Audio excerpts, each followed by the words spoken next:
Now with your debt payoff plan, it's actually a very simple plan to develop. The first thing you want to do is identify all of your debt, write it all down, and then right next to each one of those debts, identify the interest rate associated with that debt. Now, one of the things that always surprises us is that people don't realize that they can negotiate the interest rates on debt they already have.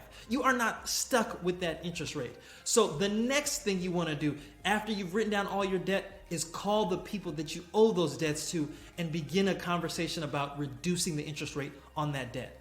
And when you're negotiating your interest rate, you don't need to focus on a long, detailed script. Just focus on telling them how long you've been a customer, if you have other offers that will reduce your interest rate from other companies, and if you've never missed a payment, that is great to focus on as well.